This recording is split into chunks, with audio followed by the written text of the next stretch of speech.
Affirmative actions, the genesis. José Luis Pereira da Costa, July 2015. In the biography of Brazil, the authors describe, in part, how Brazil was empire. With regard to education, the 1872 census showed that only 16% of the population was literate, with 23.43% being men and 13.43% for women. Not to mention the enslaved population, in which the illiteracy rate reached 99.9%. A good part of this elite chose juridical training in Coimbra, until independence, 1822, and then in two provinces that had law schools since 1828, São Paulo and Olinda, then transferred to Recife. The school life itself of much of the Brazilian elite was quite predictable.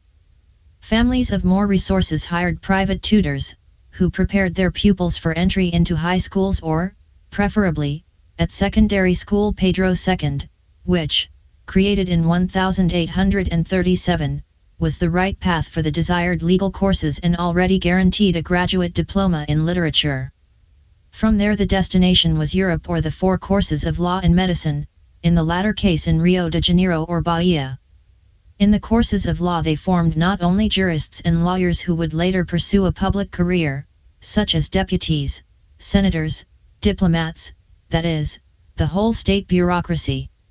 When the Dom Pedro II College was created in Rio de Janeiro in 1837, the Brazilian and Portuguese immigrant elite had a sure path to a promising future for their children.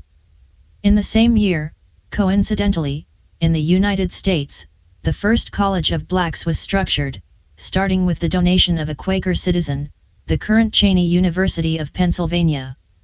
Slavery still stands guard in the United States, but innumerable were free blacks. Brazilian blacks were still slaves, 51 years left for their legal emancipation. In the United States emancipation would come in 1863.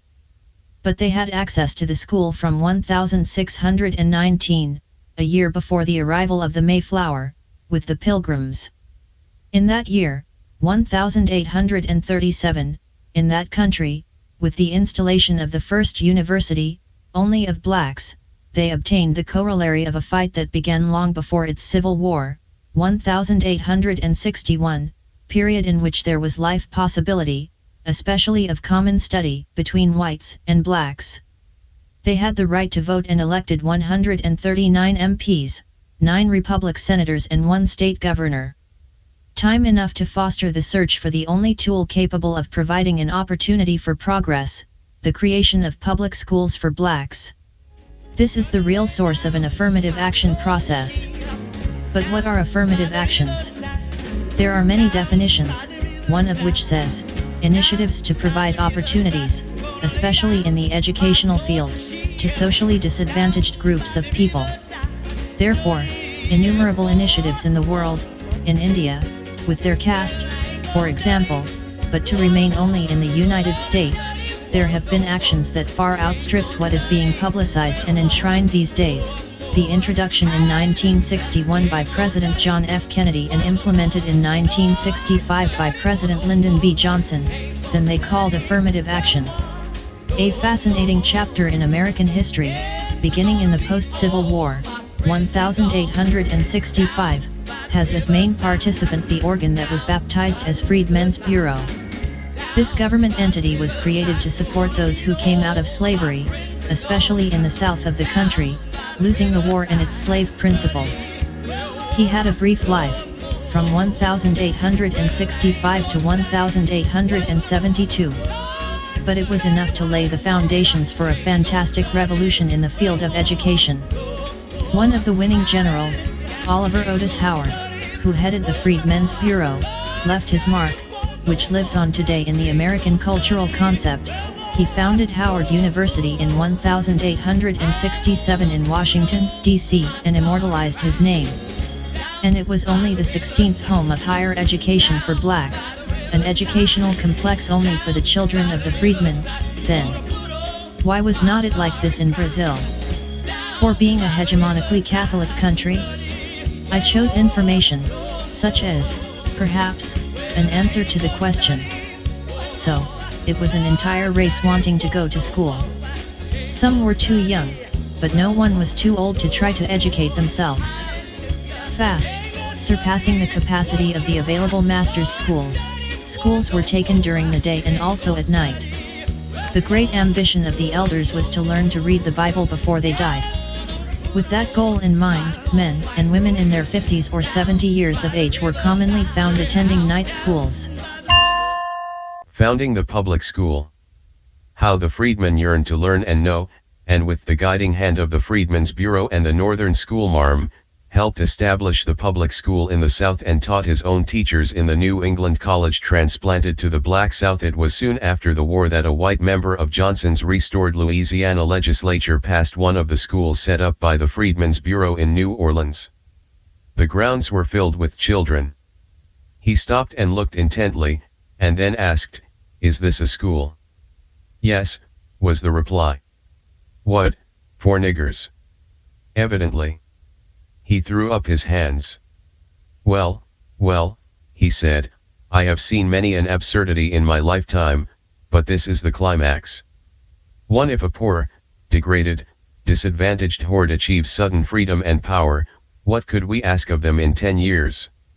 To develop some, but surely not all, necessary social leadership, to seek the right sort of leadership from other groups, to strive for increase of knowledge, so as to teach themselves wisdom and the rhythm of united effort. This latter accomplishment crowns the work of Reconstruction. The advance of the Negro in education, helped by the abolitionists, was phenomenal, but the greatest step was preparing his own teachers the gift of New England to the Black South.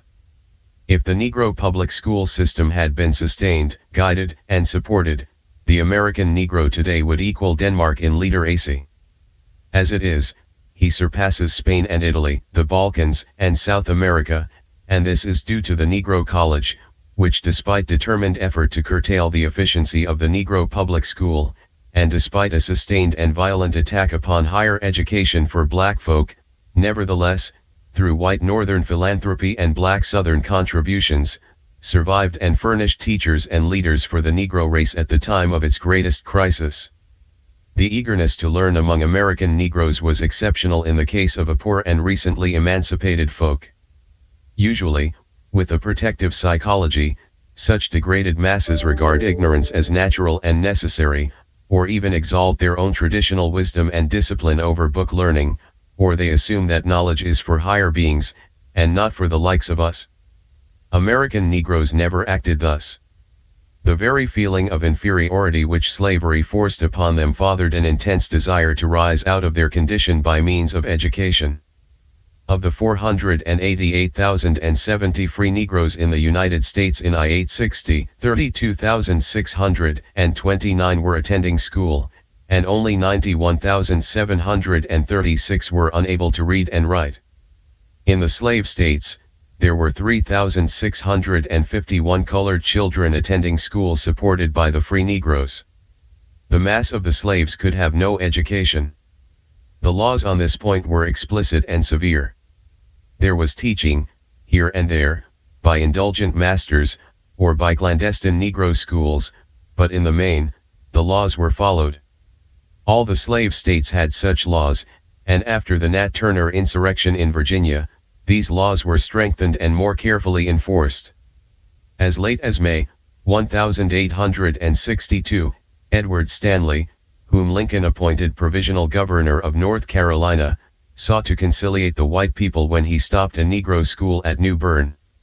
He said that he had been sent there to restore the old order of things, and that the laws of North Carolina forbade the teaching of slaves to read and write, and he could not expect success in his undertaking if he encouraged the violation of the law. At the time of emancipation, not all the Southern Negroes were illiterate. In South Carolina, a majority of the nearly 10,000 free Negroes could read and write, and perhaps 5% of the slaves. But illiteracy among the colored population was well over 95% in 1863, which meant that less than 150,000 of the 4 million slaves emancipated could read and write. The first great mass movement for public education at the expense of the state, in the South, came from Negroes. Many leaders before the war had advocated general education, but few had been listened to. Schools for indigents and paupers were supported, here and there, and more or less spasmodically. Some states had elaborate plans, but they were not carried out. Public education for all at public expense was, in the South, a Negro idea. Point 2 Prior to the abolition of slavery, there was no general public educational system, properly speaking, in the southern states, except perhaps, in North Carolina. In some populous centers, there were free schools, in some localities, academies, and colleges, but for the most part, no adequate provision was made for the education even of the poorer whites. Emerging from their bondage, the Negroes in the very beginning manifested the utmost eagerness for instruction, and their hunger was met by a corresponding readiness on the part of the people of the North to make provisions for it. 3. The original state constitution of North Carolina, in 1775, provided for public education, but there was no appropriation for the schools, and the only direct result was the establishment of the state university. In 1825, a literary fund was established toward defraying the cost of the public schools. A school system was sketched in 1839, but without an executive head, and with small funds. In 1852, a superintendent of public instruction was appointed. His work for a long time was confined to propaganda, and he especially noted the lack of any demand for public schools, and the feeling that such schools were simply for paupers. Nevertheless, the work of the first superintendent, C.H. Wiley, was important as propaganda, but only as propaganda, because at the time of the war, only here and there in the state is there a schoolhouse for whites of very inferior description, and with long distance between. There was no state support of schools. The burden of public education, such as it was, rested on local authorities. In South Carolina, there was even less effort. In 181-1, there was an act to establish free schools throughout the state. It provided for as many free schools in each election district as the district was entitled to representatives in the lower house. After 44 years of operation, 1811 to 1855, Governor J. A. Adams pronounced the system a failure, saying of the handling of funds, great inequalities prevailed, and during 27 years, returns were made in only 5 years, the small districts and parishes did not receive regular sums, and the amounts received, did not have proportion to the number and permission given the governor to grant 1,000 acres of free land for erection of free schools, but few if any grants were made. In 1815, $250,000 was appropriated, known as the Poor School Fund. Nothing further was done until the legislature of 1851, when something was added to this fund to pay tuition for the children of parents too poor to pay anything. The whole fund for education as late as 1865 was only $23,355. Governor Brown urged a system of public schools before the war, but the legislature did nothing but make a small increase of the Poor School Fund. In 1858, a movement was started in Atlanta looking toward the establishment of a system of free schools in Georgia. A. N. Wilson went to Rhode Island to look into the public school system there, and on his return, held several meetings, culminating in a meeting October 6, 1858, called by the mayor. The chairman appointed a committee, but some of the members of the committee took charge of the entire movement and blocked it. The original movers, seeing that they had lost control, withdrew, and the proposal fell through. The Constitution of 1865 under the Provisional Government gave the legislature permission to appropriate money for the promotion of learning and science, and for the education of the people, and provided for the resumption of the regular exercises of the University of Georgia. In the first session of the legislature after the war, a bill to establish public schools was introduced, but postponed until late in 1866. By a vote of 62 to 58, in the House, and an equally close vote in the Senate, a bill to establish a system of public schools was squeezed through, but only on condition that nothing was to be done until 1868. This proposal lapsed because of the Reconstruction Acts of 1867. Thus, although there had been much talk and some legislation on the subject, there had been no regularly organized system of common schools supported by public taxation in Georgia prior to the Civil War. 6. Mississippi did lip service to the idea of public education in her earlier constitutions, but little tangible was accomplished. The 16th section fund given to the states by the federal government for education, amounting to at least $15 million in Mississippi, was totally mismanaged and lost, while tens of thousands of white children grew up in ignorance. Florida tried, about 1,850, to obtain schools for whites, from taxes on certain sales of slaves, with small results. Alabama and North Carolina had the best pre-war systems, due to the enthusiasm of certain teachers, but even here, there was no disposition among the planters to accept taxation for public education. Joel Riggs, controller of the state treasury in 1851, said, "Perhaps of all trust funds, none has been so greatly mismanaged as the school fund of Alabama." 6. The experience of the other southern states shows similar neglect and indisposition to educate the poor whites. The fact of the matter was that in the pre-war South, there were two insuperable obstacles to a free public school system. The first was the attitude of the owners of property. They did not propose under any circumstances to be taxed for the public education of the laboring class. They believed that laborers did not need education, that it made their exploitation more difficult, and that if any of them were really worth educating, they would somehow escape their condition by their own efforts.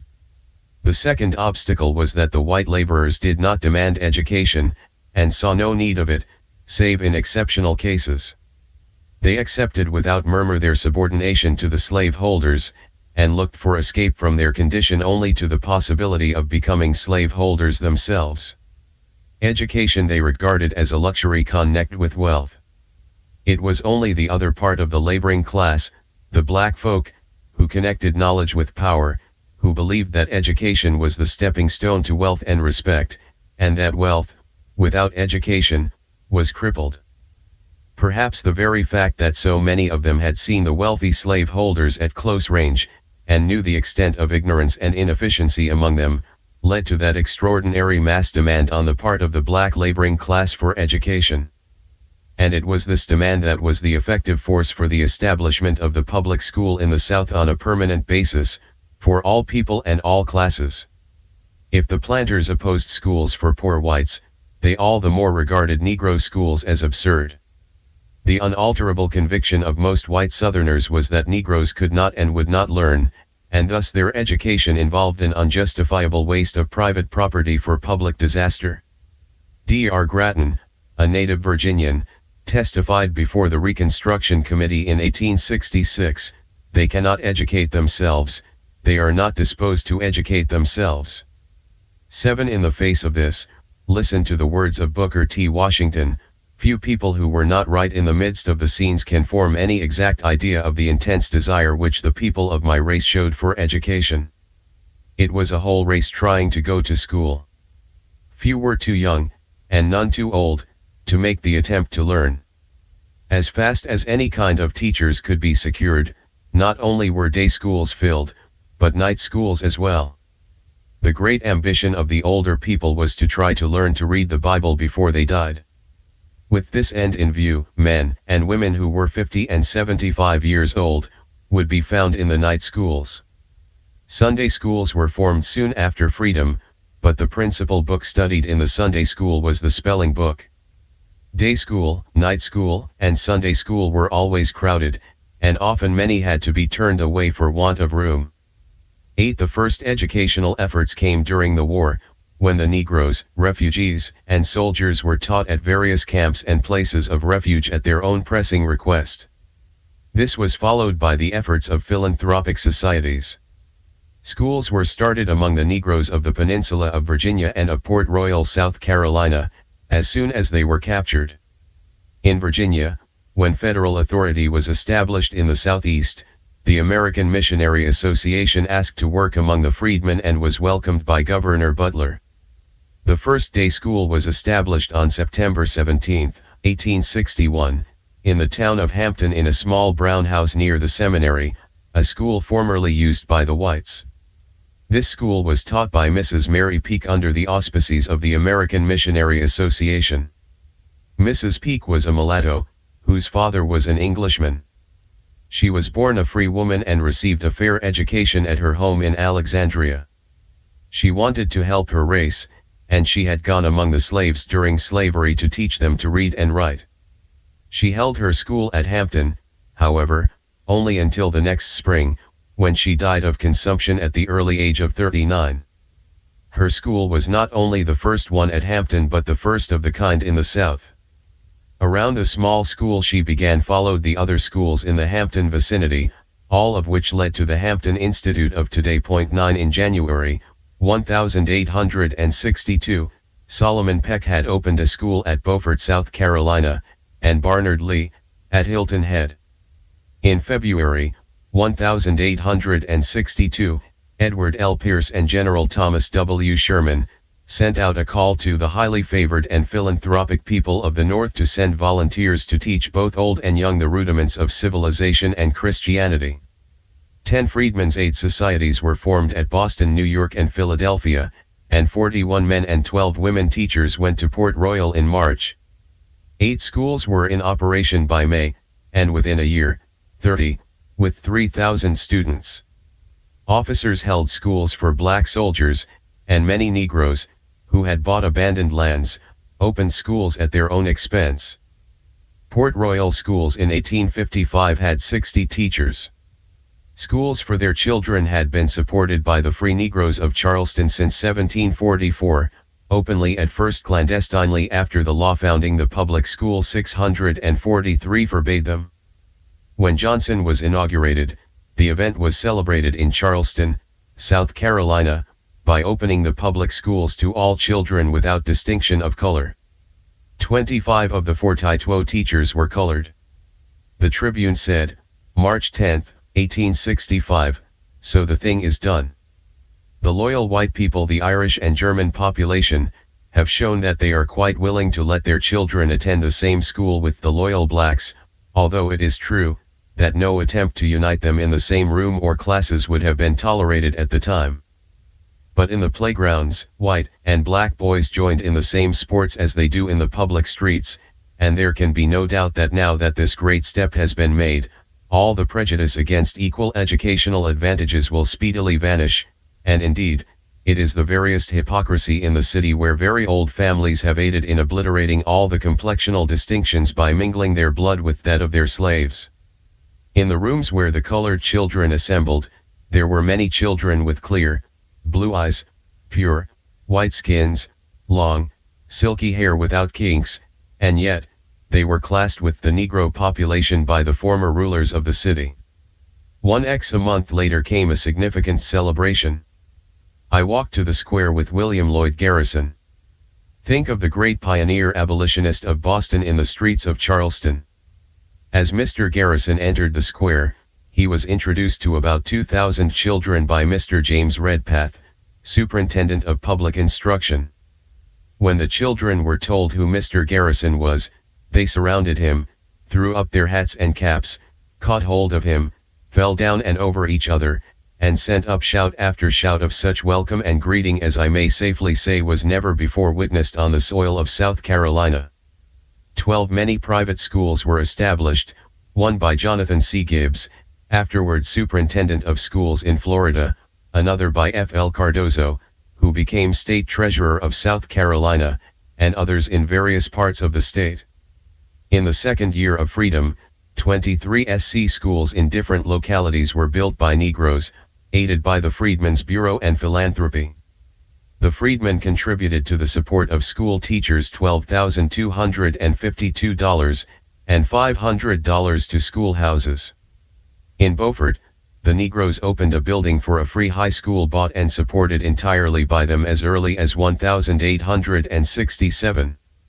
In the West, General Grant appointed Colonel John Eaton, afterwards United States Commissioner of Education, to be superintendent of freedmen in 1862.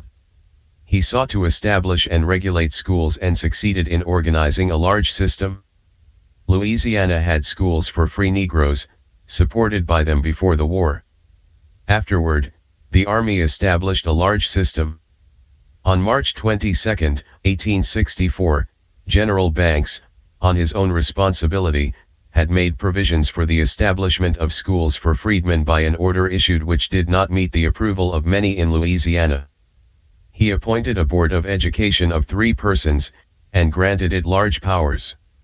It was to establish one or more common schools in every school district defined by the provost marshal, to acquire by purchase or otherwise, lands for school sites, to erect schoolhouses and to employ teachers as far as practicable among the loyal citizens of Louisiana, to furnish books, to provide every adult freedman with a library costing $2.50, this amount to be deducted from the wages of the said freedmen, and, finally, to levy for these purposes a school tax on real and personal property in every school district.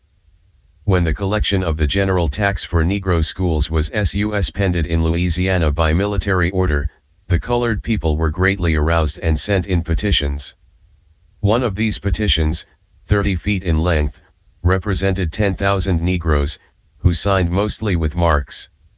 They offered to pay a special tax, if the schools could be kept going. When the Confederates returned to domination, the public schools, which had attained a degree of efficiency never before reached in the South, were greatly curtailed. 110 of the teachers, many of them native-born, were dismissed at once, and their places filled with intolerant Confederates. The most noted of the clandestine schools for free colored children was opened in Savannah in 1818 or 1819 by a colored Frenchman named Julien Fromentin, from Santo Domingo. Up to 1829, this school was taught openly. After December 22, 1829, it was made a penal offense to teach a Negro or free person of color to read or write. Fromentin's school, however, flourished clandestinely for many years, and in a sense, laid the foundation of the new state system of public instruction, which gave equal school privileges to all children regardless of race or color.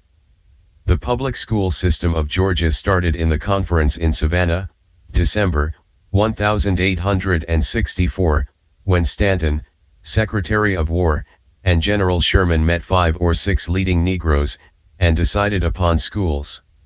It was a notable gathering. The Colored Committee consisted of 8 or 10 leading colored ministers of Savannah. Secretary Stanton was astonished at the wisdom and tact of those untutored blacks and observed that the men's replies to his questions were so shrewd, so wise, and so comprehensive.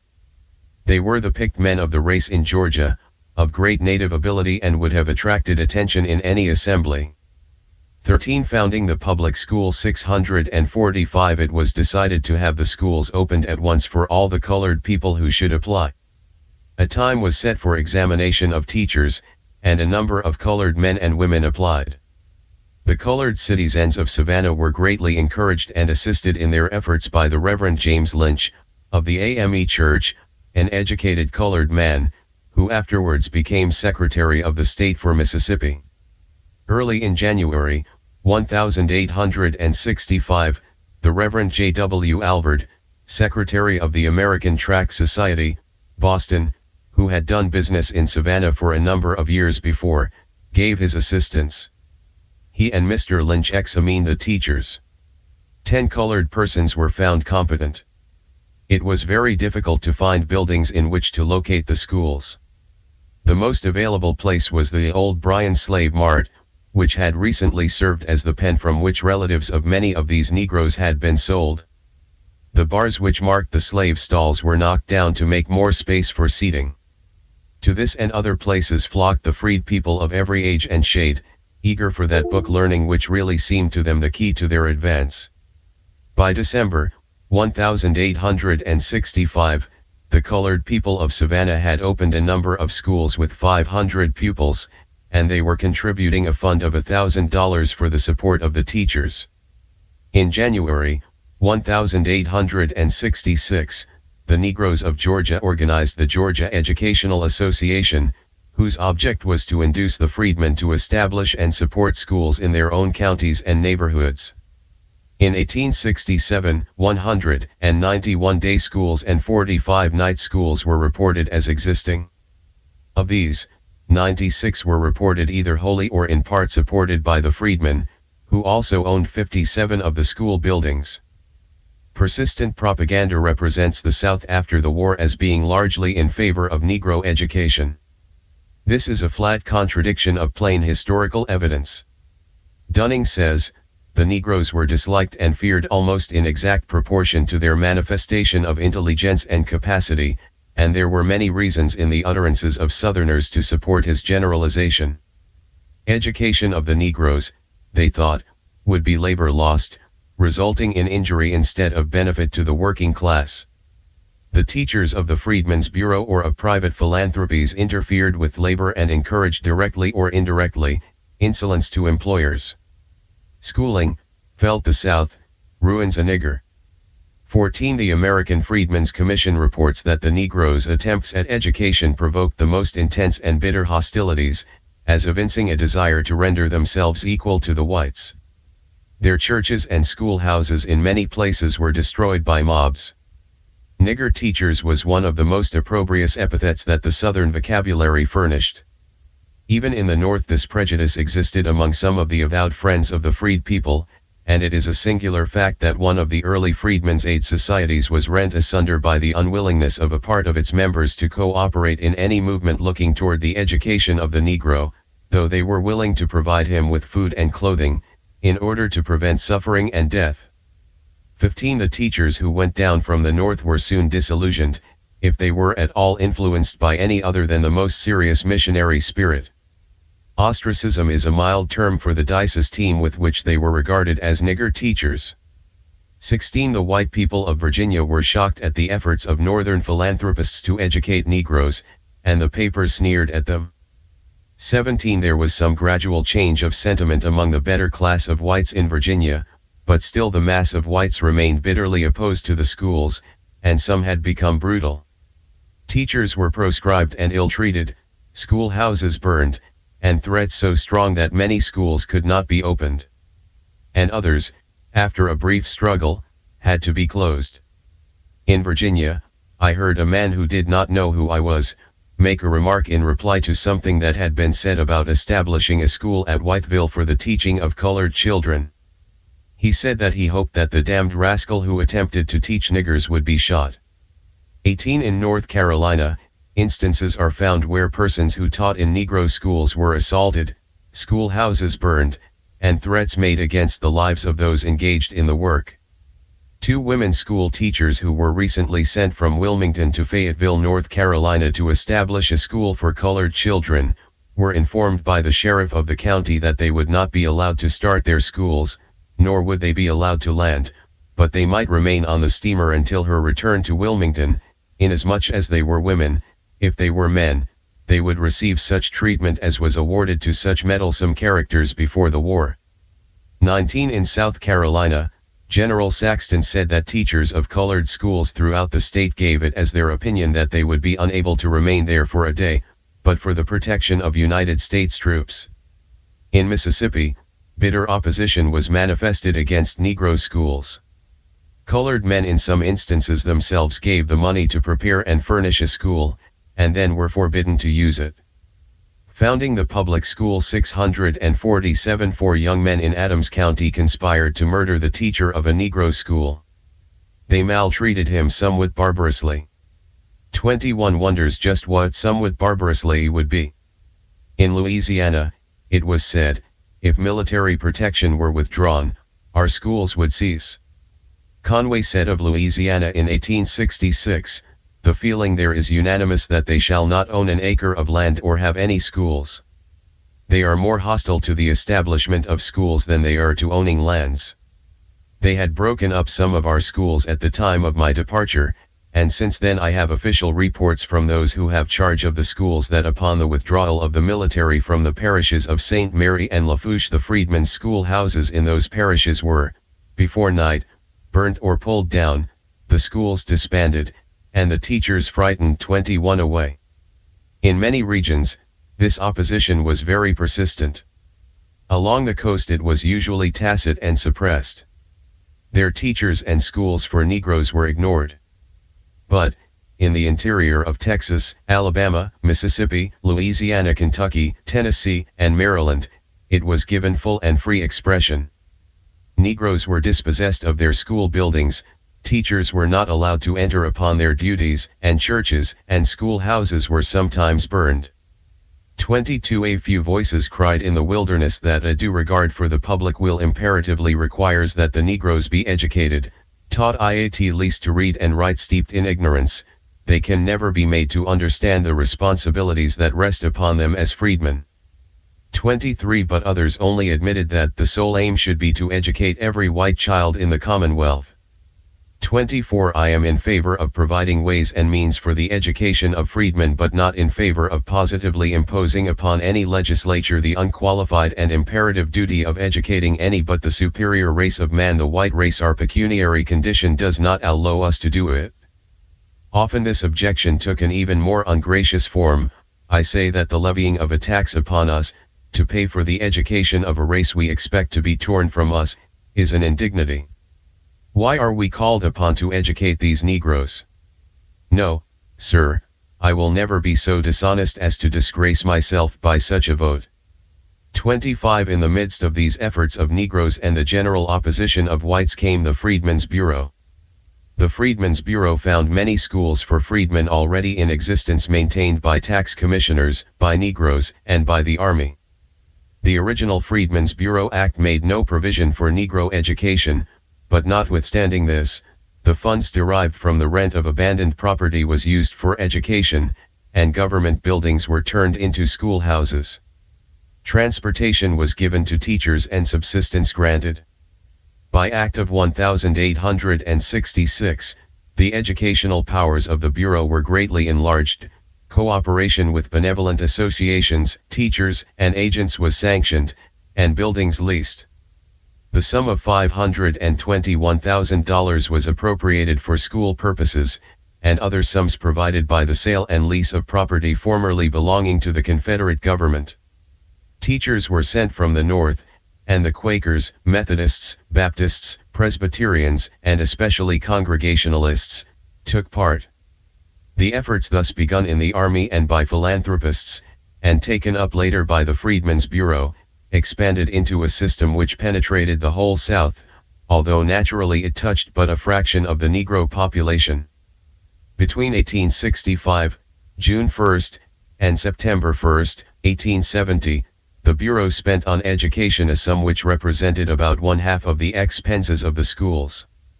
The rest was met by benevolent associations and the freedmen themselves. For some years after 1865, the education of the Negro was well-nigh monopolized by the Freedmen's Bureau, and the missions sustained by the Northern churches and organizations allied with them. Schools of all grades, from the kindergarten to the college, were established in each state. The Freedmen's Bureau alone appropriated $3,521,934 to schools from 1868 to 1870, while the churches and societies spent $1,572,287 during the same period.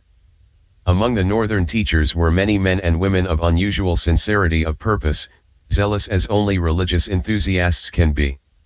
The Negro was only responsive to efforts in his behalf as far as his economic conditions would permit. 26 It is nevertheless both interesting and astonishing to realize that during 1866 to 1870 the freedmen contributed in cash $785,700 to their schools. 27 In 1866, Albert, the superintendent of education under the Freedmen's Bureau, reported that in 11 former slave states and the District of Columbia, there were 90,589 Negro pupils and 1,314 teachers in 740 schools. From 1865 to 1866, teachers in the Negro elementary schools were almost exclusively Northern whites. Gradually Negro teachers came to be used. The annual amount which the Bureau voted to school purposes increased from $27,000 in 1865 to nearly $1 million in 1870, and reached a total in 1865 to 1870 of $5,262,511.26. In July 1870, there were 4,239 schools under their supervision, with 9,307 teachers and 247,333 pupils. Notwithstanding this, of the 1,700,000 Negro children of school age in 1870, only about 1/10 were actually in school. The public school systems, in most southern states, began with the founding the Public School 649 enfranchisement of the Negro.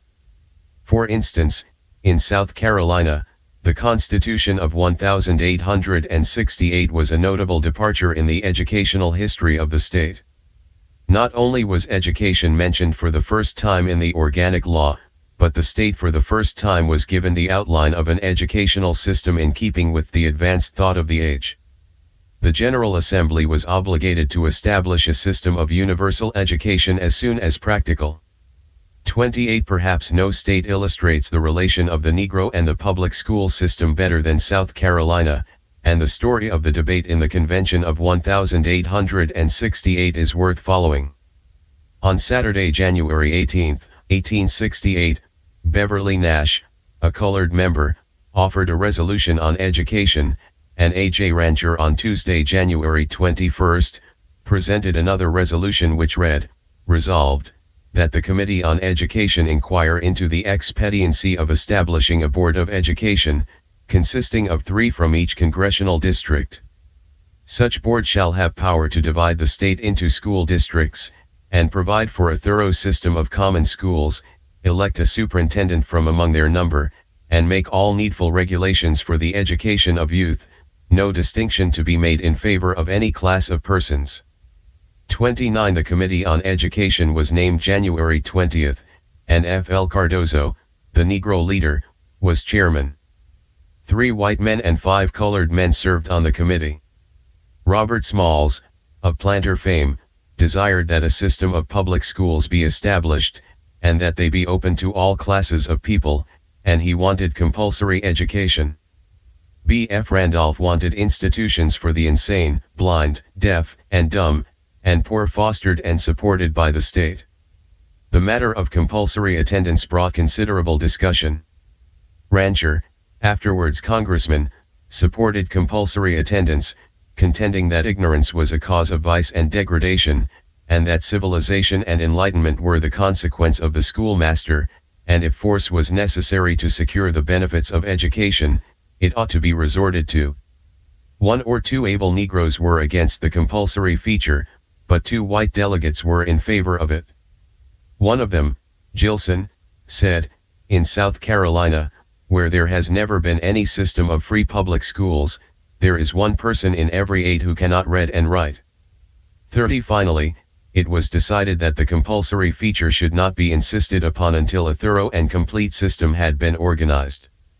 The Constitution as ratified provided for the establishment of universal education as soon as practical and for compulsory attendance for all children between the ages of 6 and 16, but this was not to become effective until the system had been completely organized.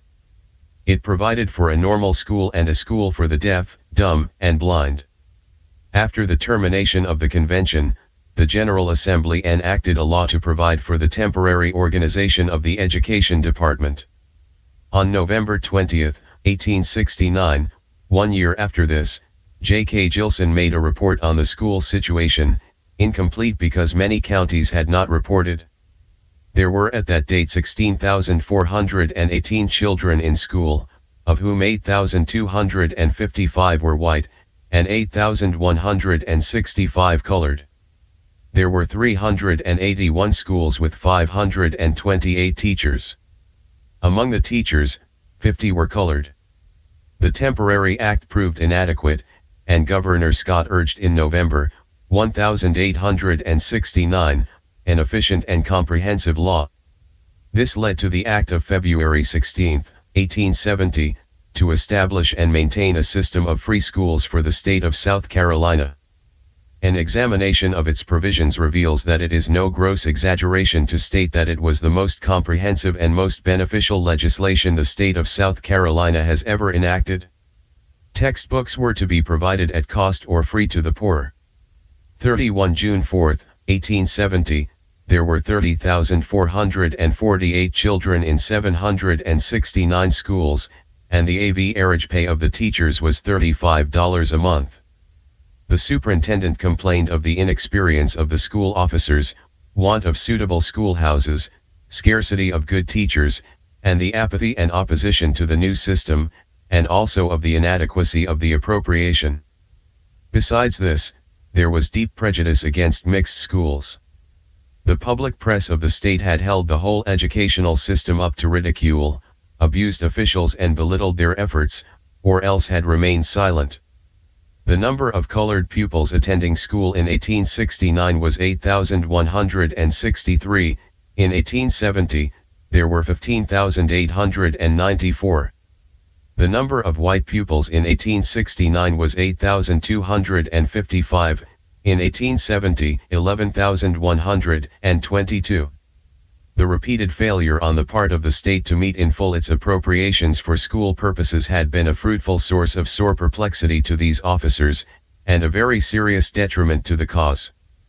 32 Evidently, the school system was operated in a most inefficient manner, and there was a gross misappropriation of the school funds. 33 From year to year, Gilson was able to report progress. When he left office in 1876, there were 123,035 students attending 2,776 schools taught by 3,068 teachers, and the school revenue was $457,260. We may assume that had the Reconstruction government not been overthrown in 1877, it would have given to the state an excellent school system.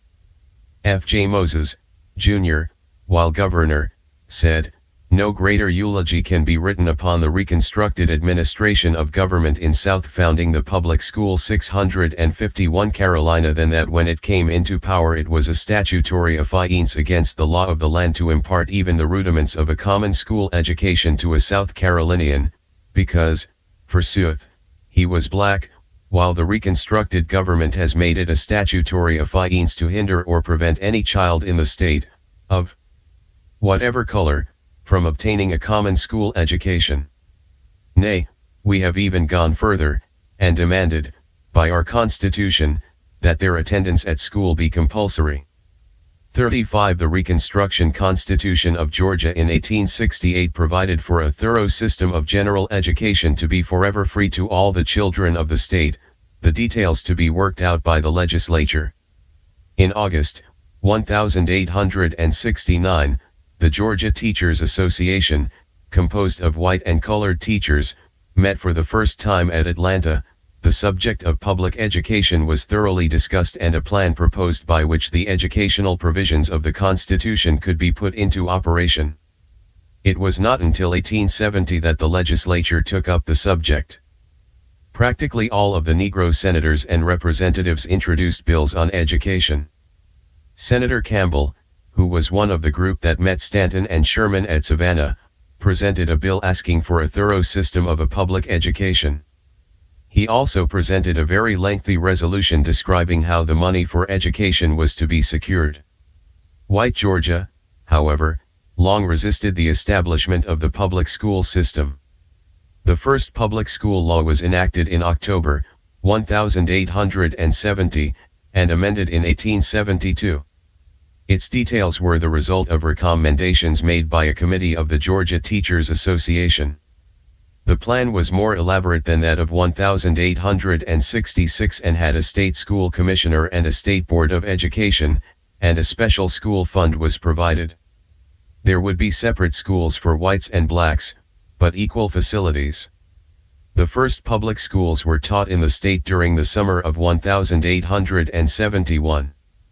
The schools were suspended in 1872 because of reaction and the alleged lack of funds.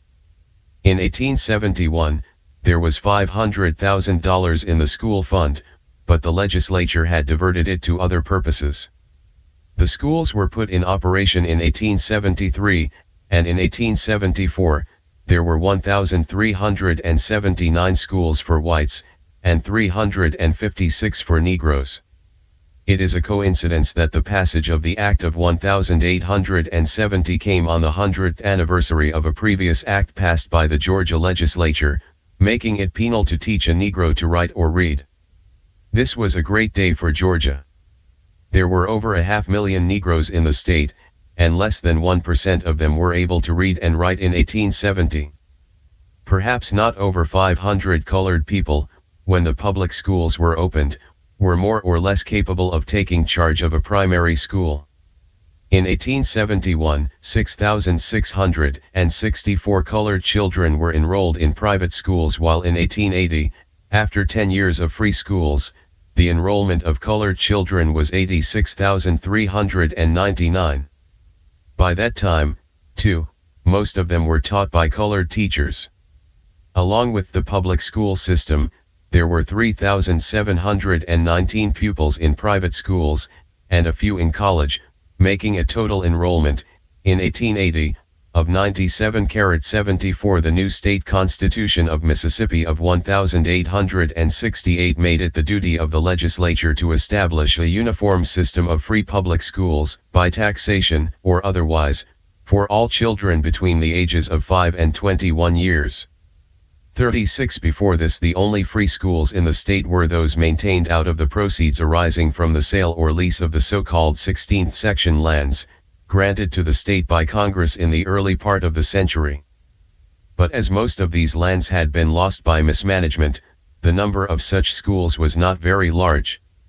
The Reconstruction Convention was thoroughly imbued with the idea of education for all.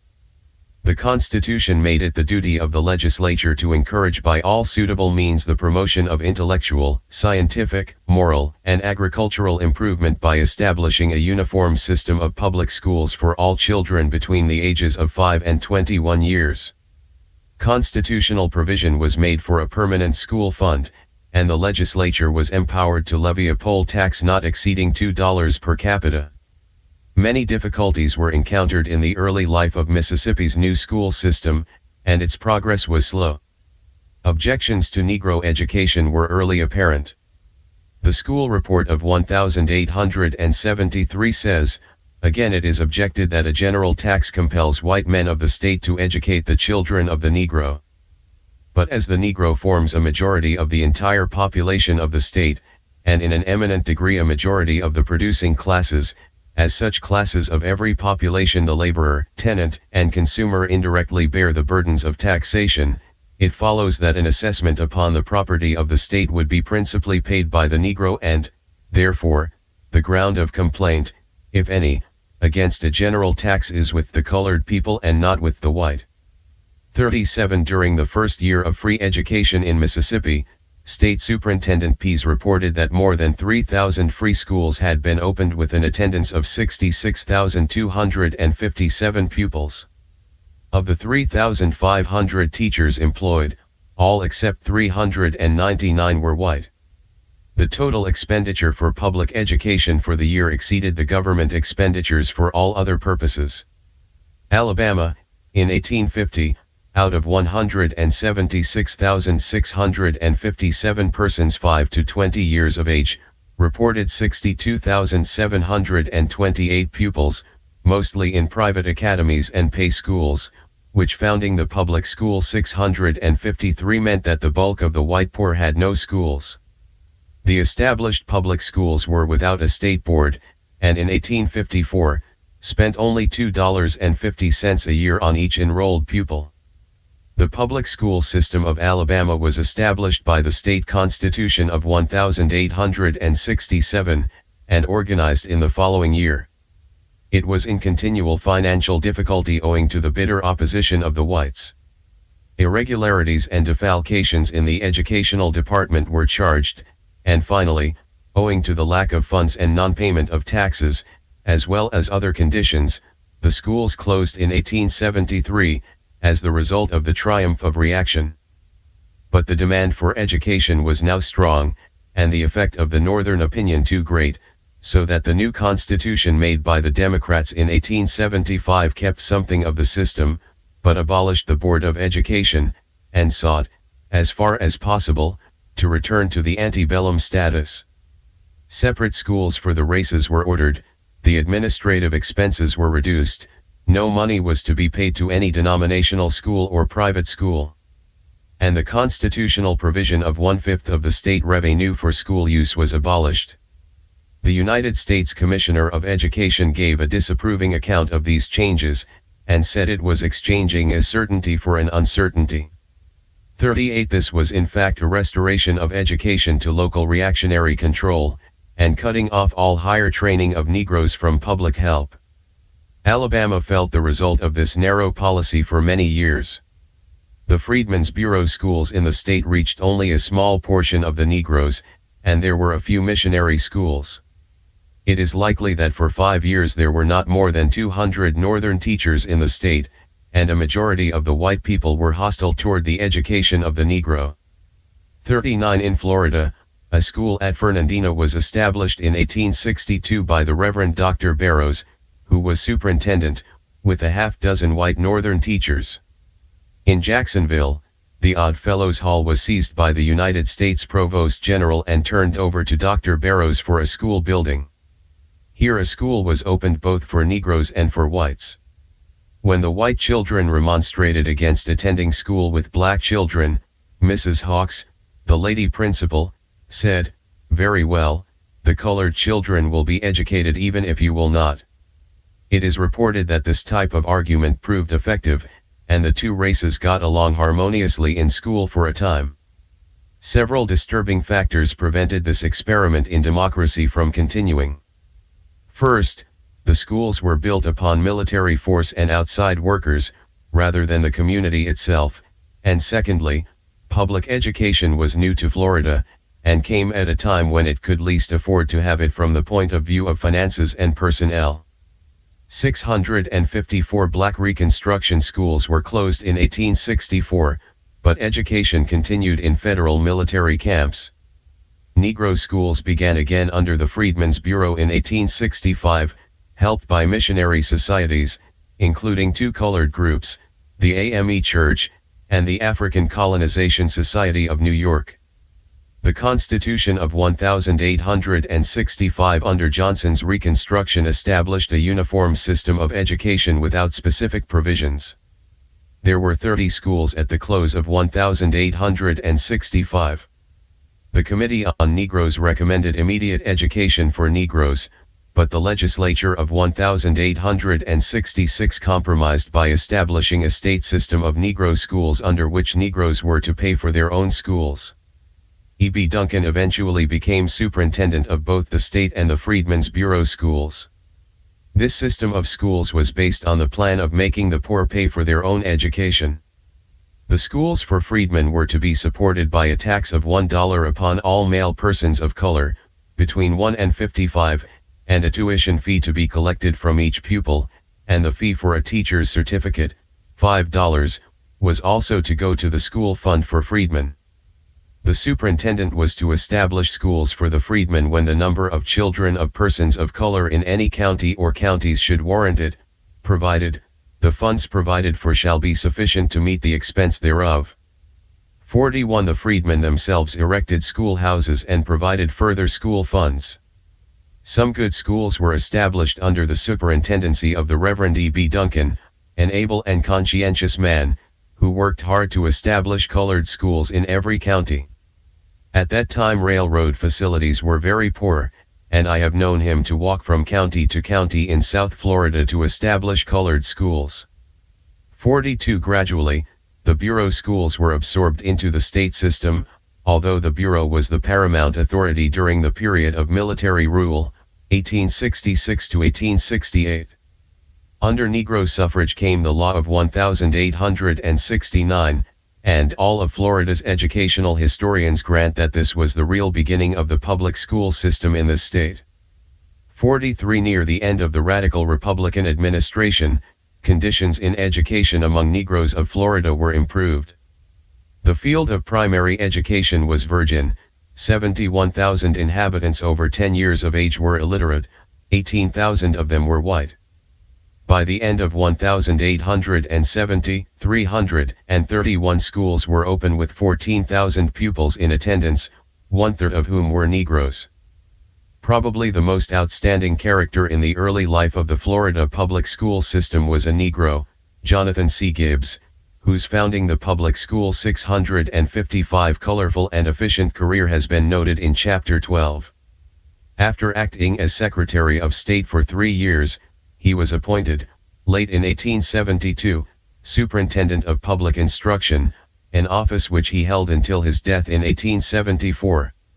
It was then a post of considerable difficulty, as the first enthusiasm for a new school system had subsided and political complications and embarrassment about school funds had come in to hinder progress. But by his energy and enthusiasm in the cause he so far succeeded that, in the month of August, 1873, he had the pride and pleasure of saying before the National Educational Association, "The census of I-860 antebellum shows that Florida had in her schools, 4,486 pupils, at an expense of $75,412. Today, Florida has 18,000 pupils in school, at an expense of $101,820, fully 4 times as many pupils, at an increase of only 33% or expense. 44 in 1876, when the Republicans were driven from power, 676 public schools had been established with 28,444 pupils, black and white, costing $158,846.36. In North Carolina, Negroes early pushed toward public education. There had been private schools for free Negroes before the war, and they had the example of John Chavis, who studied at Princeton and at what is now Washington and Lee University. Among his white pupils were a United States Senator, a governor of the state, and the sons of a Chief Justice. All accounts agree that John Chavis was a gentleman. When the law stopped him from teaching white students, he taught a school for free Negroes in Raleigh. In 1867, it was reported that many instances had come to notice where the teachers of a self-supporting Negro school had been sustained until the last cent the freedmen could command was exhausted, and where these last had even drawn on their credit in the coming crop to pay the bills necessary to keep up the school. The most severe critics of Reconstruction must admit that the Convention of 1868 and the legislature of 1868 to 1869 set up a fine school system for North Carolina, so far as it could. The poverty of the state made the realization of this system immediately an impossibility, but no one can place at their door the laxity and graft of the administrative officers which afterwards characterized the Department of Public Instruction. Their work was to provide a system of public schools for the state of North Carolina, and this they did. The only error with which one may charge them is that they did not set up a system calling for separate schools for Negro and white children, and many people there are, who would not class this as an error. 45 Article 9 of the new Constitution, the section dealing with education, made provision for a general system of public schools, with tuition free to all persons between the ages of 6 and 21. The counties were to be divided into school districts in which at least one school must exist and run for a minimum term of 4 months. The entire state system was to be governed by a Board of Education, composed of the governor of the state, the lieutenant governor, the Secretary of State, the treasurer, the superintendent of public works, the auditor, the superintendent of public instruction, and the Attorney General. The money to support this system was to come from appropriations from the state treasury, from county taxation, certain fines from the courts, and certain other funds, such as the pre-war literary fund. The school laws were more thoroughly set forth than at any other time in the history of the state. 46 S.S. Ashley, a northern white man, who favored mixed schools, was selected superintendent. The new superintendent of public instruction made his first report of the status of education in North Carolina in November of 1868.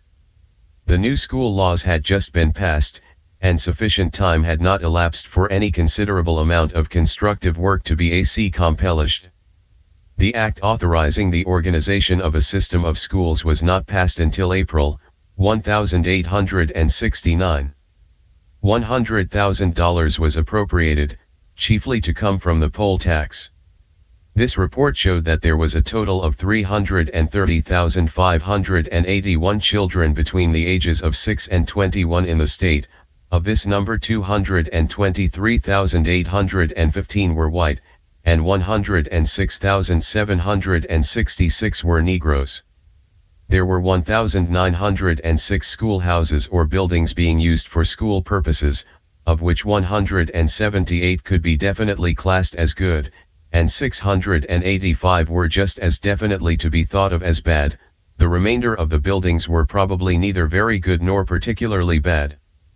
On the assumption that the legislature would appropriate the $100,000 called for in the school law, Superintendent Ashley apportioned this sum among the counties.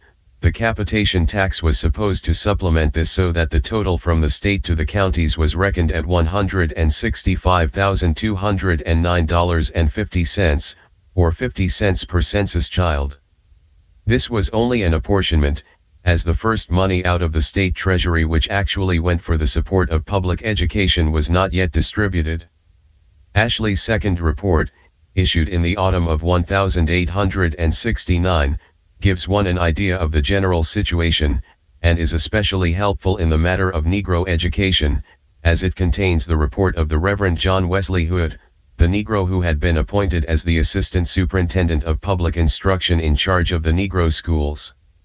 J. W. Hood, afterward bishop in the AME Zion Church, had been given his position by the Board of Education, but it appears that no legal provision had been made for this office. In calling attention to founding the public school 657, this report, Ashley simply states that he had been secured as an agent of the Board of Education and as Assistant Superintendent of Public Instruction. Hood had visited every section of the state in compiling his report, and Ashley asked that attention be given to it, as it represents a more intelligent and complete view of the work of education among the colored population of the state than has yet been given. 47 Hood reported that there were 257 Negro schools, with an enrollment of 15,647, chiefly carried on by churches and missionary societies. Ashley estimated 25,000 colored pupils in all, but the financial support of the public schools was bad. It improved, however, by 1872. That year, $412,070 was appropriated, and a property tax helped to raise the funds. Just as success seemed in sight, the Democratic Party in North Carolina entered upon its historic policy of white control. The results of the return of the whites to power were soon shown. In 1870, the salary of the Superintendent of Public Instruction was reduced from $2,400 to $1,500, and his appropriations for travel and clerks cut off. The state lost the services of both Ashley and Hood. From yet another quarter was Negro education to receive a blow in the same year. The legal life of the Freedmen's Bureau had expired before this time, but the agents had remained in the field, winding up its tiers. The last of the reports dealing with the educational work of the Bureau is dated July 1870. The very fact that it was generally disliked by the Southern whites is testimony in favor of its effectiveness. And though it did antagonize the whites on the question of educating the Negro, it stood behind the schools for these same Negroes until such time as they had become pretty well established. Without the support of the Bureau, it is doubtful if any of these schools for Negroes would have existed very long. Reasons of local hostility and financial stringency make this seem probable. 48 A professor of the faculty at the University of North Carolina, Alexander McIlver, was appointed by the new governor to fill out the unexpired term of Ashley. McIlver served in this position until January 1, 1875, when he was succeeded by Stephen D. Poole. Poole promptly stole the money of the Peabody Fund entrusted to his care, proving that theft in North Carolina was not confined to Negroes and carpetbaggers. He was removed from office the following year. In 1872, there were 119,083 white pupils and 55,000 colored pupils in school.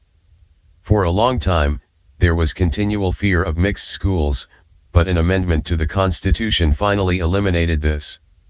In Virginia, the Constitutional Convention of 1867 to 1868 had 25 Negroes, and they and some of the whites were eager to educate the children.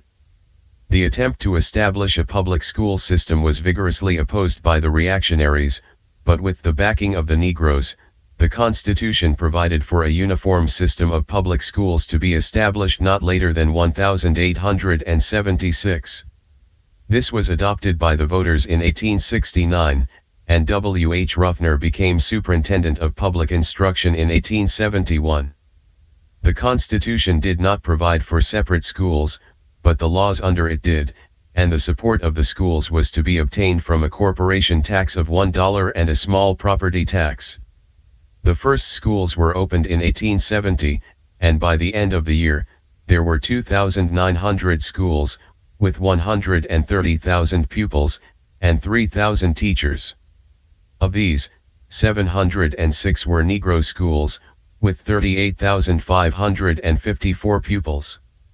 The Negroes were eager for the schools, but the whites were largely indifferent. There was a scarcity of Negro teachers and many white teachers were used. In Arkansas, there was a so-called school system before the war, but the governor in I-860 called it radically defective and noted only 25 common schools organized and kept up in the whole state, from the common school funds. The beginnings of popular education in Arkansas were under the Reconstruction government in 1868. 49 Negroes themselves after 1865 established the first free schools in Arkansas. This they did at Little Rock, where after paying tuition for a short time, they formed themselves into an educational association, paid by subscription the salaries of teachers, and made the schools free. In July 1865, General Sprague appointed William M. Colby, General Superintendent of Refugees and Freedmen, to cooperate with the state authorities, and, if possible, work out a system of education for those classes. Little progress had been made in Negro education under the lessee system, and Colby had little to build on. Many Arkansas whites did not approve education under the Bureau because they feared it encouraged social equality. Under the Freedmen's Bureau, Negroes built schoolhouses and sometimes furnished as much as 33% of the cost of instruction. The civil government did little toward the encouragement of Negro education. As has been stated earlier, little free school education was furnished for anyone. The legislature of Arkansas on July 2, 1867, provided for a rather pretentious public school system, but all benefits were limited to whites. This was in direct contradiction to the ordinance passed at the Constitutional Convention of 1864. The Constitution of 1868 provided for the maintenance of a system of free public schools for the gratuitous instruction of all persons in the state between the ages of 5 and 20 years. On July 23, 1868, Governor Clayton approved the law under which education was to be founding the public school 659 carried on. A state board of education had been begun under the lessee system and continued under the Freedmen's Bureau, but this was the first time the civil government had made any provisions for it. The expense of public school education was to be taken care of by taxation. The masses, black and white, were unprepared for this. Competent teachers were scarce, and school officials were often indifferent. This made the situation very trying. Nevertheless, the work of organization was begun August 1, 1868, with Thomas Smith as state superintendent. The Freedmen's Bureau turned over to school authorities all schools under its control, and entered heartily into the development of Negro schools under the new order. In March 1869, a few schools were reported organized. On June 15, 1869, the Daily Republican claimed that there were in successful operation nearly, if not quite, 300 schools. 50. The school funds were reduced somewhat in the fall of 1869 because of tax collectors squandering the proceeds. As a result, many school terms were cut, and others were closed completely, but some continued. Teachers were, as a rule, inefficient. White teachers in Negro schools were held in contempt. The textbooks were usually fixed by the school board, and occasionally the Democratic press demanded that only books of Southern production be used.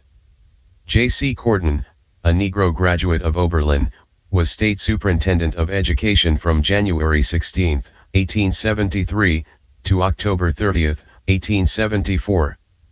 Under the Democratic administration, the schools were closed during the years of 1874 and 1875, and the attendance in 1876 was only 8% of the school population, but from that time onward, it gradually increased from year to year.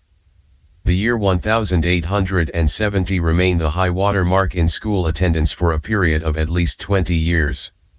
In Texas, as a result of the work of the Freedmen's Bureau, the educational work, which was under the charge of Lieutenant E. M. Wheelock, advanced to such an extent that by the end of January 1865, there were in operation 26 day and night schools with an enrollment of about 1,600 pupils.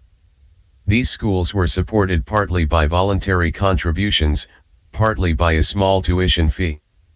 The number of pupils enrolled in the school September 1, 1866, was over 4,500, with 43 teachers. When the state Republican Party was organized, they advocated free common schools and free homesteads out of the public lands, open to all without distinction of color or race. During the convention of 1868 to 1869, the Committee on Education reported that there were provisions for increasing the existing permanent school fund by adding to it all money to be received from the sale of the public domain, and for applying all the available fund to the education of all children within the scholastic age from 6 to 18 years without distinction of race or color. The public school system in Texas was at first in a large measure a failure because of popular hostility to the admission of Negroes to the public schools, coupled with inefficient management by counties. In the convention which reconstructed Louisiana in 1864, the bank system of schools was discussed, and there was a motion to declare it unconstitutional, but it was finally approved by a vote of 72 to 9. There was, however, a great diversity of opinion as to the ways and means of providing for the system. It was decided at first to establish schools for whites supported by the white taxation and schools for Negroes to be supported by black taxation. It was argued that unless this measure was adopted, whites and blacks might be compelled to attend the same schools. The friends of the freedman feared that he would suffer by separate taxation. The mover of the previous resolution, Terry, moved some 3 weeks later that there should be no separate taxation of the races, and that the legislature should provide for the education of all children between the ages of 6 and 18 by the maintenance, by taxation, or otherwise, of free public schools. This provision, being adopted by a vote of 53 to 27, was incorporated into the Constitution. By the Constitution of 1868, all children were admitted to the public schools regardless of color. The law thus provided for compulsory mixed schools, a condition which prevailed until 1877. As a matter of fact, there were not a great many cases where colored children were pupils in white schools, so that the mixed schools were not universally prevalent. The children of Governor Pinchback, for example, were escorted to a white school by a policeman, but often run off by white hoodlums after the policeman had disappeared. The Freedmen's Bureau was the salvation of Negro education in Kentucky.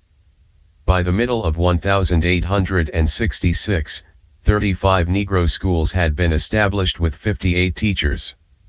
The number increased to 139 in 1869. In 1866, there were 58 teachers with an enrollment of 4,122 pupils. An average attendance of 3,215 was maintained. In 1869, the number of teachers had reached 1,080, and the pupils 18,891. Most of the teachers were Negroes with a few whites from the north. The revenue for these schools was obtained from state taxes levied on Negroes, private donations, and sometimes tuition fees. By a law passed in 1866, all Negro taxes, including a poll tax, were to be divided equally between Negro schools and Negro paupers.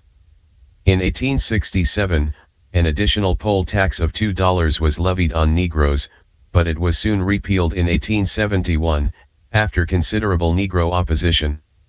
In 1873, Negroes also threatened to appeal to the state and federal courts to obtain, by legal process, equal school advantages.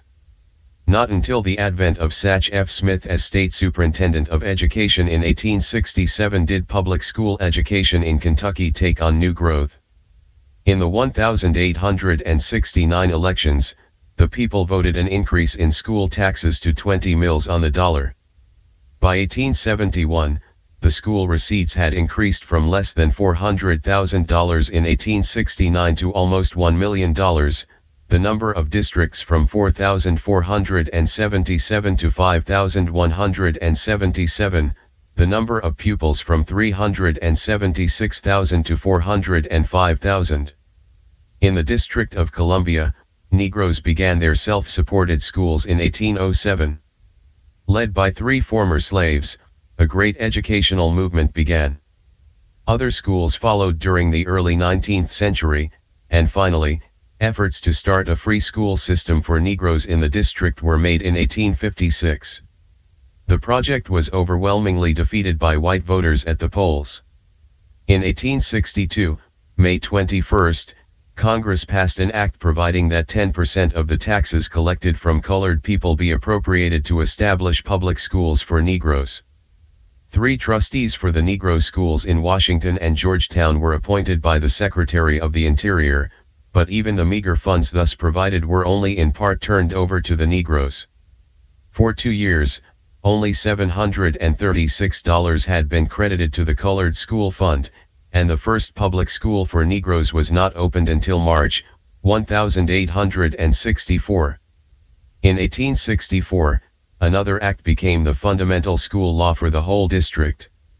This provided that the authorities should set apart every year from all its receipts for educational purposes such proportionate part thereof, as the number of colored children between the ages of 6 to 17 years in the respective cities bear to the whole number thereof, for the purpose of establishing and sustaining public schools in said cities for the education of colored children. In 1866, Congress appropriated $10,000 to purchase school sites and erect buildings, and after these laws, the Negroes began to receive a just proportion of the school funds.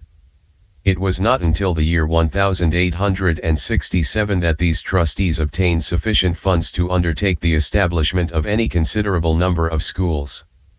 Previous to that time, for about 3 years, from 60 to 80 colored schools had been maintained at a large expense by various benevolent associations in the northern states.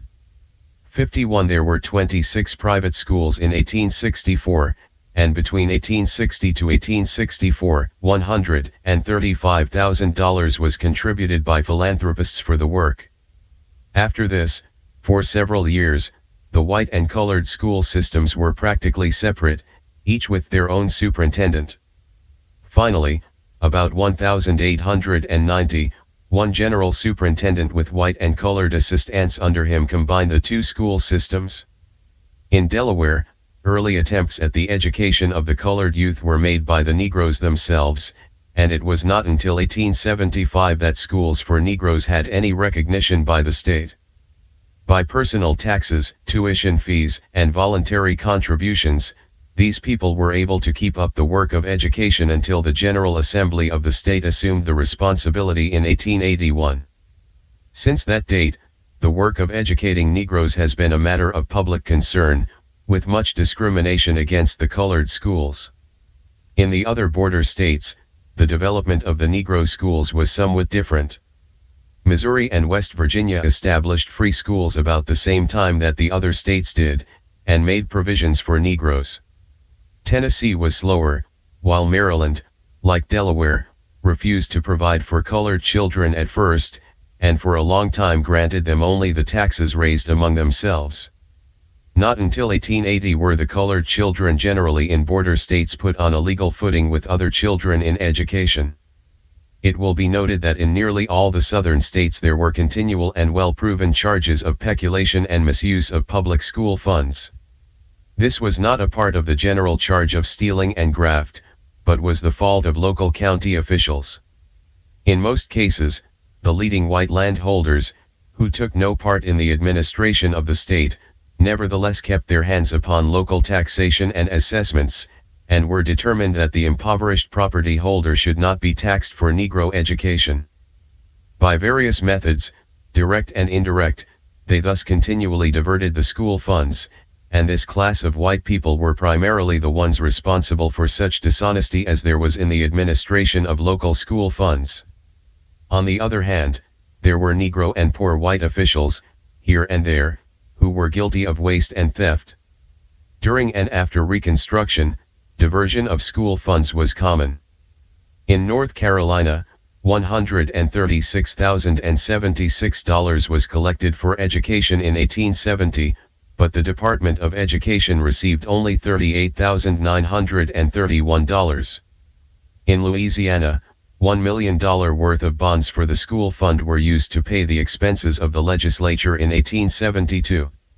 In Texas, a large part of the income and public lands which belonged to the education fund was lost. In 1870, the school funds in Georgia were partially used for other purposes, and in 1874, Alabama school funds were diverted. In Tennessee, from 1866 to 1869, only 47% of the school taxes were spent on schools. In nearly every state, the question of mixed and separate schools was a matter of much debate and strong feeling. There was no doubt founding the public school 663 that the Negroes in general wanted mixed schools. They wanted the advantages of contact with white children, and they wanted to have this evidence and proof of their equality. In addition to this, they were strengthened in their stand by white Northern leaders, who pointed out the practical difficulty of two separate systems of schools, which must, to an extent, duplicate effort and would certainly greatly increase cost. In many of the states, the matter was left in abeyance, and in some states, like Louisiana, mixed schools were established. This raised a fury of opposition among the whites, but for reasons of economy and democracy it was obviously the best policy. The propaganda of race hatred made it eventually impossible, and the separate school system so increased the cost of public education in the South that they resulted in the retardation of the whole system and eventually in making the Negro child bear the burden of the increased cost, so that even to this day throughout the South, the Negro child has from 1/2 to 1/10 as much spent on his education as the white child, and even then, the white child does not receive sufficient funds for a thorough elementary education. Separation by race was prohibited in the constitutions of South Carolina and Louisiana. In Atlanta, the Board of Education wanted mixed schools, but allowed separate schools when they were desired. The trustees of the Peabody Fund caused the dropping of a clause prohibiting separate schools in the original draft of the Federal Civil Rights Bill of 1875. One Southern congressman's speech represents the strength of this fear. Woe be unto the political party which shall declare to the toiling yeoman, the honest laboring poor of this country, your children are no better than a Negro's. If you think so, you shall not practice on that opinion. We are the rulers, you are the servants. We know what is best for you and your children. We, the millionaires who are paid out of your pockets, will take your money and will send our children to select high schools, to foreign lands, where no Negroes are, but you who are too poor to pay, shall send your ragged, hungry urchins to the common schools on such terms as we dictate, or keep them away to stray among the treacherous quicksands and shoals of life, to wander on the streets and learn to syllable the alphabet of vice and crime, or stay at home, and like blind Samson, in mental darkness, tramp barefoot, the treadmill of unceasing toil. 52 In the Reconstruction constitutions, State taxation for schools was a new feature, unknown in the previous school laws of Alabama, Florida, Arkansas, Georgia, Mississippi, North Carolina, and South Carolina. The principle of direct taxation was undoubtedly the most important contribution of the Reconstruction regime to the public school movement in the South. It was perpetuated in all the revisions of these constitutions after 1876, except in Alabama. The victory of Home Rule in 1876 was followed by a period of hostility or at least indifference to public education. In 1879, in Virginia, $1 million belonging to the school fund had been used for other purposes. In Georgia, the legislature of 1876 destroyed $350,000 worth of bonds belonging to the school fund. Tennessee, in 1869, abolished the general tax for school purposes, and the administrative system. The Alabama Constitution of 1875, instead of allocating 1/5 of the state revenue to education, which was the provision in the Constitution of 1868, substituted direct appropriation. In Arkansas, the income from land sales belonging to the school fund was used for other purposes. There were similar reductions of school revenue in Louisiana. In Texas, a voluntary county system was substituted for the state system in 1875 and 1876. The public school system of the South was helped by the gifts of the Peabody Fund in 1867 and 1869. On account of the influences mentioned, it became common throughout the South, for all parties to pledge themselves to the cause of public schools. Yet, by some of those strange fatalities of history, the strongest of all influences for educational progress was the very one which during and just after the Reconstruction period undoubtedly checked the cause. That was the race issue. The movement to eliminate the Negro as a factor in politics involved an appeal to passion, to prejudice, and sometimes a misrepresentation of the part of the colored man in Southern progress. 53. It is fair to say that the Negro carpetbag governments established the public schools of the South. Although recent researches have shown many germs of a public school system in the South before the war, there can be no reasonable doubt that common school instruction in the South, in the modern sense of the term, was founded by the Freedmen's Bureau and missionary societies, and that the state public school system was formed mainly by Negro Reconstruction governments. Dunning says, free public education existed in only a rudimentary and sporadic form in the South before the war, but the new constitutions provided generally for complete systems on advanced Northern models. 54. Colonel Richard P. Hollowell adds, the whites had always regarded the public school system of the North with contempt. The freedmen introduced and established it, and it stands today a living testimony. 55. From the beginning of the public school system under Reconstruction, and after, the fight between local and state control and supervision has been bitter. Local control meant the control of property and racial particularism. It stood for reaction and prejudice, and wherever there was retrogression, particularly in Negro schools, it can be traced to the increased power of the county and district administrators. This accounts for the difficulties, corruption, and failures in Alabama and South Carolina, particularly, and in most of the other southern states. For the first success of the Negro schools, the South deserved little praise. From the beginning, most of the southern states made the Negro schools just as bad as they dared to in the face opound national public opinion, and every cent spent on them was taken from Negro rents and wages, and came back to the property holders tenfold in increased opportunities for exploitation. It is said, for instance, in one state, there were to be free public schools. The blacks were to be the chief beneficiaries of the new system, but the whites would pay the taxes. Whites considered such education either useless or positively dangerous to society. Of free, self-sacrificing gifts for the sake of Negro uplift and intelligence, the vast majority of Southern white people contributed almost nothing. In recent years, under the influence of educational leaders like Atticus Haygood and James Dillard, the support of Negro education in some Southern states has become more enlightened and generous. This is particularly true in North Carolina, West Virginia, and Texas. Improvement over unusually bad conditions may be noted also in Louisiana, Virginia, and Delaware. The situation in South Carolina, Florida, Georgia, Alabama, and Mississippi is still reactionary and deplorable, while the improvement in Arkansas, Tennessee, and Kentucky is not great. Finally, the movement that saved the Negro public school system was not enlightened Southern opinion, but rather that Northern philanthropy which at the very beginning of the Negro education movement contributed toward the establishment of Negro colleges. The reason for them at first was to supply the growing demand for teachers, and was also a concession to Southern prejudice, which so violently disliked the white teacher in the Negro school. This led to the establishment by 1879 of 84 normal and high schools and 16 colleges, with over 12,000 students. But these institutions soon saw a higher mission. In the midst of reaction and disfranchisement, of poverty and growing caste, they became the centers of a training in leadership and ideals for the whole Negro race, and the only fine and natural field of contact between white and black culture. The fathers of 40 years ago anticipated the criticisms of later years as to the wisdom of colleges for the development of a backward race. So, they said, let it be granted that other lines of education are imperative, colleges also certainly are needed, and we must set the standards for the education of the race now.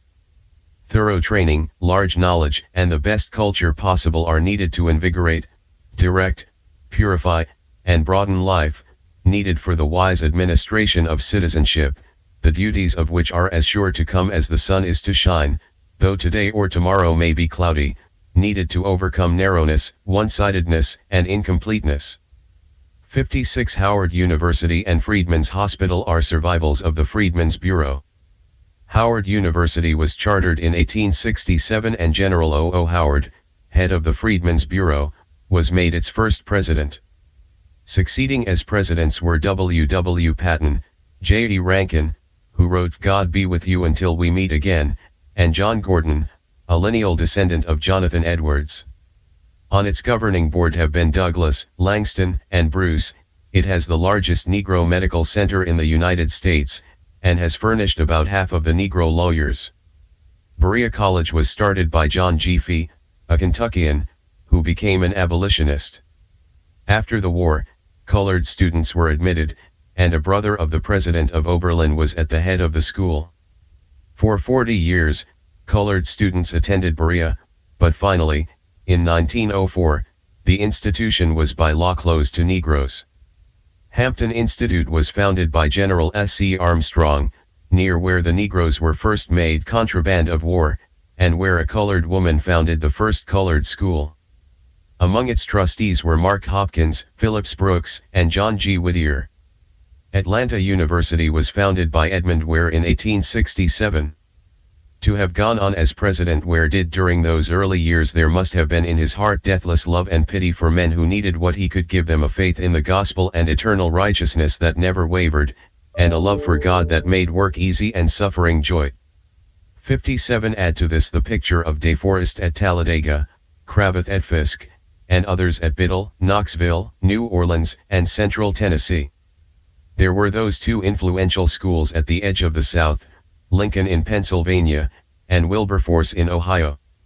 Nearly all of these educational leaders were either nominated by Howard, head of the Freedmen's Bureau, as in the case of General S.C. Armstrong, or received from him the most thoroughgoing cooperation.